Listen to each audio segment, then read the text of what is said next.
ভরপেট বাঙালি থেকে বন্ধুরা, আজকে আমি নিরামিষ বাঁধাকপি রান্না করব। এই যে বাঁধাকপি কুচিয়ে নিয়েছি, তার সঙ্গে লাগবে টমেটো। আর নিরামিষ বাঁধাকপি করতে আমি ক্যাপসিকাম দিই, আলু ক্যাপসিকাম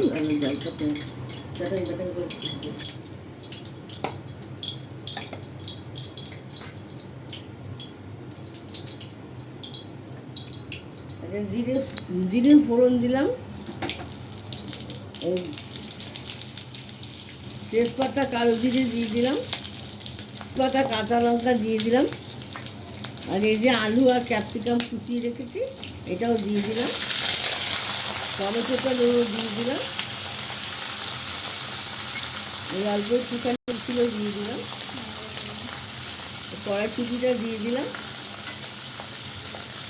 নুন দিয়ে দিলাম,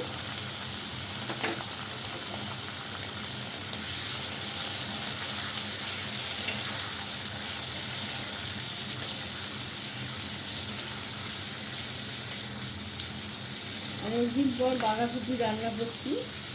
নিরামিষভাবে যখন বাঁধাকপি রান্না করবেন, বাঁধাকপির মধ্যে একটু এইভাবে ক্যাপসিকাম দিয়ে দেবেন, তাহলে গন্ধটা খুব ভালো আসে।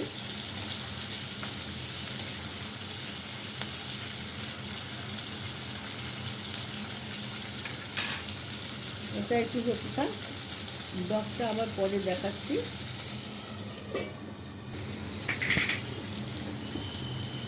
এই যে আদা বাটাটা দিয়ে দিলাম, নিরামিষ তরকারি তো আদা বাটাটা ভালো লাগে, গন্ধটা।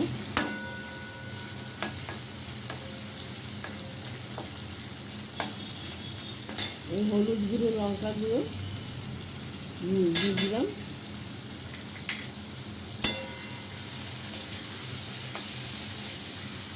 মশলাটা একটু ভালো কষানো হবে,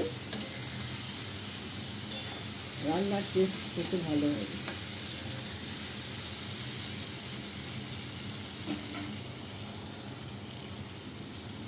এই বাঁধাকপিটা এখন আস্তে আস্তে করে দিয়ে দিচ্ছি।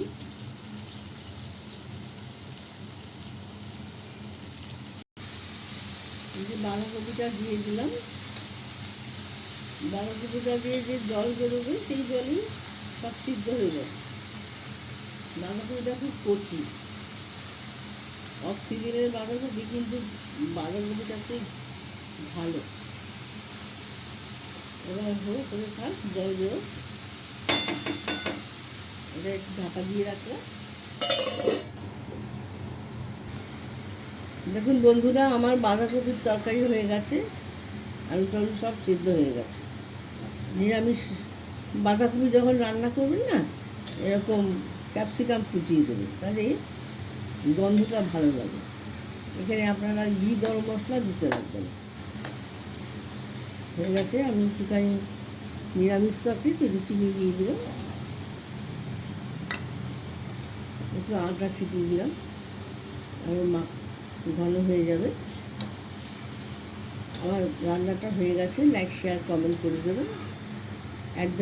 ভরপেট বাঙালি ইউটিউব চ্যানেলে একটু সাবস্ক্রাইব করে দেবেন। আর এইভাবে বাঁধাকপি রান্না করে খাবেন, কমেন্টসে বলবেন কেমন খেলেন। আপনারা তো কমেন্টস করেন না, কমেন্টসও করেন না, আবার সাবস্ক্রাইবও করেন না। কেন বলুন তো করেন না? করবেন না। একটুখানি স্ট্যান্ডিং টাইমে থাকবে। একটু ঢাকা দিয়ে রাখলাম। নমস্কার।